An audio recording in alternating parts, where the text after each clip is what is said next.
네, 꽃하면 생각나는 도시가 있죠. 바로 국제 꽃박람회로 유명한 고양시인데요. 꽃보다 더 아름다운 도시를 만들기 위해서 노력하는 분이 계십니다. 오늘 은영미의 인터뷰에서는 최성 경기도 고양시장과 얘기 나눠보도록 하겠습니다. 안녕하십니까? 네, 안녕하십니까? 네, 시장님 먼저 축하드립니다. 네. 지난 6월에 전국 대도시 시장협의회 회장으로 당선이 되셨는데요. 네. 어떤 곳인지 먼저 소개를 부탁드릴게요. 전국 대도시 시장 협의회는 전국에 있는 50만 이상의 네. 대도시가 한 15개 정도가 있는데요. 네. 거기에 이제 회장으로 취임을 했습니다. 네. 그래서 앞으로 전국에 있는 대도시만이 아니라 네.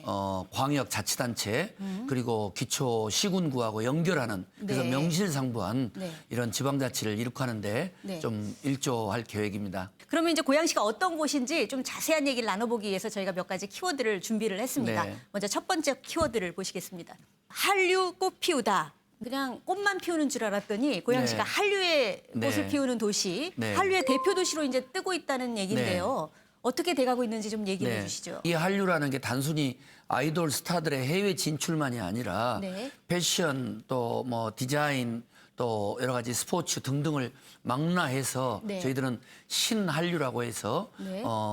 박근혜 정부가 가장 야심차게 추진하고 있는 창조, 문화, 경제의 네. 중심 도시로 저희 고양시가 지정이 돼가지고요. 네. 이름하여 K컬처밸리입니다. 네. 여기에는 1조 5천억 정도가 투자가 되고요. 네. 향후 10년 동안 10조 이상의 네. 경제 효과 그리고 10만 개의 일자리 창출이 나온다는 청와대 보고가 있을 만큼 네. 대한민국을 대표하는 네. 한류의 수출 그리고 해외 관광객의 또 방문 이런 중심 지역이 네. 고양시로 선정돼서 비단 고양만이 아닌 대한민국의 신한류 산업을 이끌어가야 된다 이런 중요한 지금 이 교두보가 됐습니다. 그 중에 하나로 미국의 할리우드처럼 우리 네. 그 고양시에도 그 신한류 스트리트 네. 이런 걸 만든다고 하시는데요. 네. 구체적인 계획은 어떻습니까? 네, 아시아의 디즈니랜드라고 할 수 있을 정도로 네. 최고의 이런 엔터테인먼트 시설을 이제 갖추게 될 거고요. 네. 또 K 필름 거리,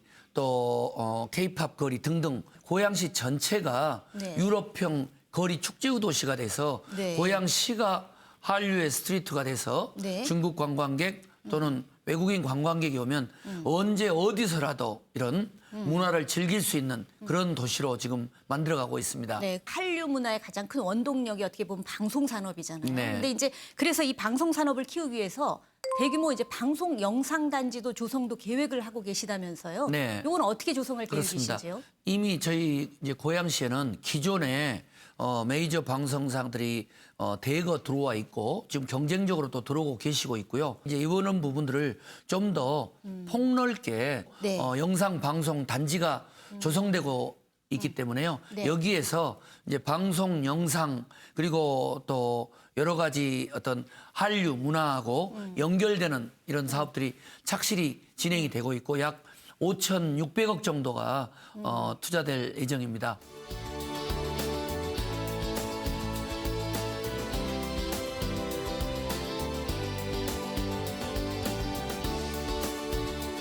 이제 두 번째 키워드를 살펴보도록 하겠습니다.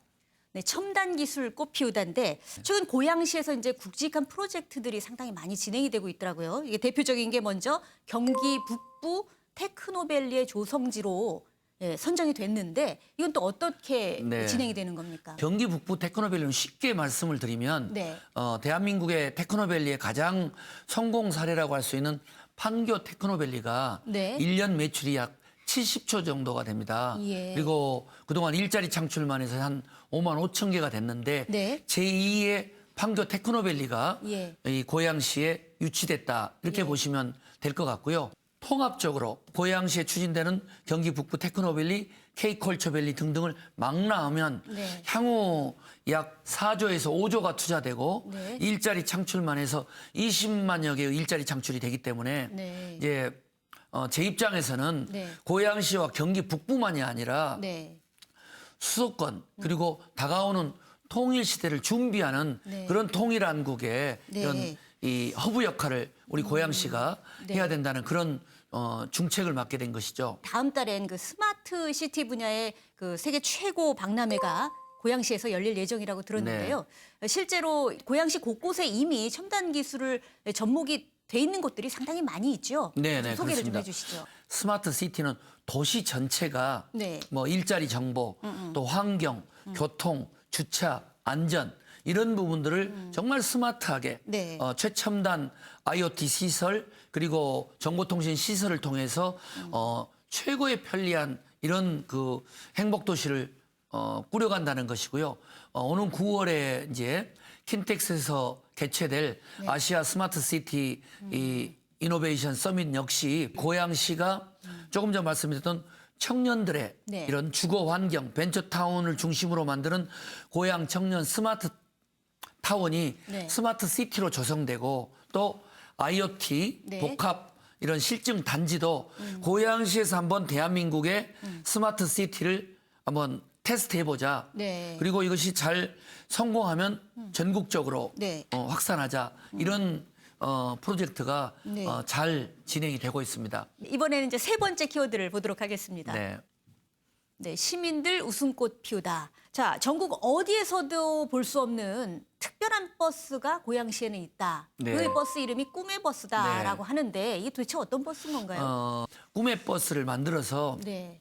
장애인들에게 네. 정말 가보고 싶은 축제 또 자기만의 어떤 꿈의 그 계획이 있으면 장애인 꿈의 버스를 만들어 가지고 부모님과 함께 멘토링하는 분과 함께 보내드리고 예. 그 꿈을 실현해드리고 네. 또 입시에 시달리고 있는 이런 또 학생들에게는 네. 자신들의 진로를 네. 탐색할 수 있는 꿈의 진로 체험 버스를 운영하고 네. 또 좀 낙후된 시골 지역 정말 멋진 공연을 보고 싶은 분들은 네. 10만 원짜리 뮤지컬을 돈 주고 보지 않더라도 네. 꿈의 문화버스가 가서 예. 그 지역에서 시민과 함께 축제를 하는 그래서 고양시 전체가 꿈을 키우고 꿈을 실현할 수 있는 그런 좀 공동체를 만들고자 해서 꿈의 버스가 여기저기 많이 다니고 있습니다. 또 이동 건강 버스 등등. 네. 이것 말고도 지금 고양시에서는 음식점, 뭐 학원, 목욕탕 뭐 이런 것까지 다 해서 시민들이 주도하는 네. 복지 공동체가 있다고 네. 들었어요. 네. 도대체 어떻게 구성이 된 거고 또 어떤 일을 하는 건지 좀 소개를 이제 해주시죠. 그게 아까 꿈의 버스하고 연관되는 건데요. 네. 복지 나눔 일촌맺기라고 해서 네. 기업 또 문화예술인 또 종교 단체는 저마다 가지고 있는 재능을 네. 재능 기부를 하자. 예. 그래서 말로만 사람 중심이다가 아니라 모든 것 하나하나를 돈보다는 개발보다는 거기에 살고 있는 시민들의 행복, 만족, 보이지 않는 그런 공동체 이런 걸 특별히 강조하는 어떤 시정을 펼치고자 노력하고 있습니다.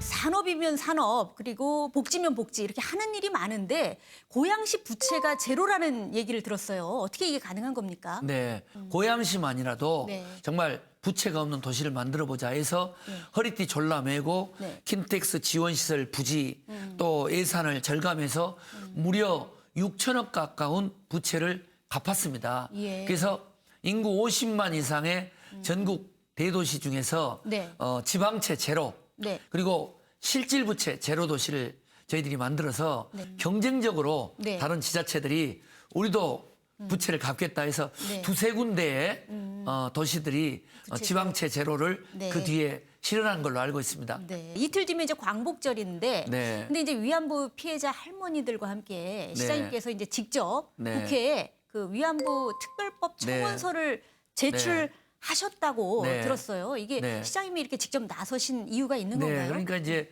평화 인권의 도시를 표방하는 고양시에서라도 네. 이 문제를 접근해야 된다. 일본에 있는 자치단체장은 네. 망언을 일삼고 있는데 네, 네. 대한민국에 있는 지자체장이나 자치단체에서는 이 문제가 위안부 피해자 문제, 평화의 문제, 통일의 문제가 네. 이제는 중앙 정부만의 문제가 아니라 고양시에서 하는 행정 하나하나가 국가적 차원에서 함께 고민되어야 된다. 네. 그렇게 시정을 펼치고 다행히 또 103만 고양 시민들의 교육 문화 수준이 높기 때문에 네. 1, 2년 차에는 조금 고개를 갸우뚱하시다가도 지금은 정말 너무도 감사하게 적극적인 참여를 해주고 계십니다. 고양시 발전을 위해서 앞으로 이제 어깨가 무거우실 것 같은데 앞으로 목표가 있다면 좀 한 말씀 부탁드립니다. 우선 개인적으로는 아무튼 시장으로서 가장 성실하고 네. 또 가장 시민들로부터 사랑받고 가장 열심인 시장 뭐 네. 이런 평가를 받기 위해서 네. 6년 동안 정말 잠을 줄이면서 열심히 노력해 왔고요. 앞으로 네. 남은 임기도 그렇게 하고 싶고 고양시가 통일을 준비하는 정말 평화통일특별시로서 그런 또 통일한국의 실리콘밸리처럼 통일한국의 먹거리 네. 또 일거리 또 쾌적한 주거 환경을 만드는데 제 모든 열정을 바치고자 하는 게 제 이제 목표고 또 하나 욕심을 부린다면 네. 지금 우리가 한국예술종합대학을 네. 고양시에 유치하는 노력이 진행되고 예. 있는데 대한민국 최고의 이 한류 도시인 만큼 네네. 그 부분에 대해서도 뭐 착실히 준비하고 싶습니다. 오늘 좋은 말씀 감사합니다. 네, 초대해 주셔서 감사합니다.